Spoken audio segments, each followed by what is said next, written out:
Ako nga pala si Pachi, Foodpanda rider sa gabi, criminology student sa umaga. Nakagraduate dahil sa pagpupudpanda at ngayon isa ng registered criminology. Hello guys, samahan niyo ako sa naging experience ko nung pumunta ako ng Naga. Magsisecure tayo ng ticket for O-taking. Yung pagbayad ng pagsecure ng ticket for O-taking, wala silang online payment kaya talagang pupunta ka talaga sa Naga para makapagbayad at makapagsecure ng ticket. At dahil nga sobrang mahal ng gasolina, for the nag-commute na lang si Pachi. Almost 2 hours nga pala yung binyahe ko from Dae to Naga. Guys, kung napapansin nyo yung mukha ko dyan, hindi na maipinta. Kasi ang dami kong nararamdaman pag nakasakay ako sa van. Nahihilo, nasusuka, nagugutom, nanghihina, rainihina. Nasa uli talagang pagsisisi. Sana nagmotor na lang ako. Nagdadalawang isipan naman ako kung magbabas o magbaban ako. Tapos may nakita akong ganto. May aksidente na bus bandang Sipukot. Buti na lang talaga sumakay ako sa van. Grabe talaga yung disgrasya, no? Hindi mo mahulaan. So ayun nga, nakarating na ako dito sa Naga. Tapos dumiretso na ako sa school sa NCF Main. Kaso pagdating ko sa school, holiday daw sabi ng guard. Kaya naisip ko na lang na maghanap ng matutuluyan para hindi ako madoble-doble ng gastos.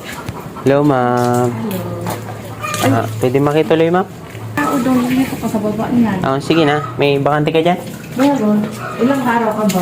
Isang gabi lang. Holiday kasi dyan sa NCF. Grabe talaga yung April sa akin. April Fools. Amakin mo yun, sumakto pa talaga sa day off ko yung holiday na yun. Pati calendar, sinisisi mo na. Grabe ka talaga. Mga bandang tanghali na nga pala ako nakarating dito sa Naga. Kaya pagkatapos ko mag-secure na matutuluyan, kumain muna ako para makabawi ng lakas. Pagkatapos nung bumalik ako dito sa apartment para ayusin yung matutulugan ko. Ito nga palang tinuluyan ko. Ito yung dating tinuluyan ko nung nag-i-exam ako sa board exam. Sa 250 lang yung binayaran ko pero kompleto na sa gamit. Tapos kumain ulit ako sa McDo para makapagpahinga ng maaga. Kasi kinabukasan kasi may pasok na ako sa work. Kaya kailangan kong gumising ng maaga para makapasok pa sa work. Ginawa ko nga pala tong video na to para hindi na mahirapan yung juniors ko na mag-secure ng ticket. Sana ganito din yung problema nyo, mag-secure ng ticket. I-manifest nyo na yan. Amen, amen. So ayun na nga mga bandang alas 8 na to ng umaga. Inagahan ko na nga para hindi ako abutan ng pila. Sabi ko sa sarili ko, magkukommute ako para mas makatipid. Ayun, nagkanda doble-doble yung gastos. Diba? Apakaswerte ko. Pamasahe ko sa van nasa 225. Tapos yung tricycle 40-40. Nakatipid man sana kaso nagastosan pa. Aray ko. Pero syempre, para hindi ako magastosan ng malala, kumuha ako ng pasabay sa mga kaklasmate ko. Mga hindi pa nakakabayad ng ticket nila. Nag-offer ako sa kanila na ako na lang yung kukuha ng ticket nila. Pero magpapabayad ako. O diba, kahit nag-day off ako sa work, bayad yung araw ko. Mura lang naman yung siningil ko sa kanila. Presyong kaibigan lang. Dito nga pala ako nag-exam ng board exam sa Naga sa NCF Main. Diba, napakaganda ng school nila. Sobrang laki. Sa totoo lang, nung una nahirapan ako hanapin yung cream building dito. Medyo tago kasi. Buti na lang mahilig ako magtanong. Dito lang pala to sa second floor.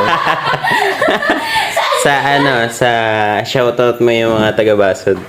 Ang nakakatawa dito guys sa NCF Main, taga-Basod yung pagkukuhanan ko ng ticket. Kaya ilang segundo lang close kami kagad. Pag mga taga-Cam Norte talaga mga friendly yan. Sureball yan. Ito si Ma'am Chris, graduate din siya ng CRIM pero hindi pa siya nagtitake ng board exam. At ayun na nga, dinukot ko na nga isang quincenas kong sahod. Ready na nga akong bitawan kapalit ng ticket ko. Ay, flex ko lang sa inyo, nakuha ko na yung ticket namin for O-taking. Dahil nga ubus na naman ang isang quincenas ni Pachi, balik na naman tayo sa pagiging mahirap. Dinoble check ko na nga yung mga pin saka mga ticket para naman kapag alis ko dito ay wala na ako maging problema. Grabe talaga. Sobrang gandang-ganda ako sa school nila. Ay, ma'am.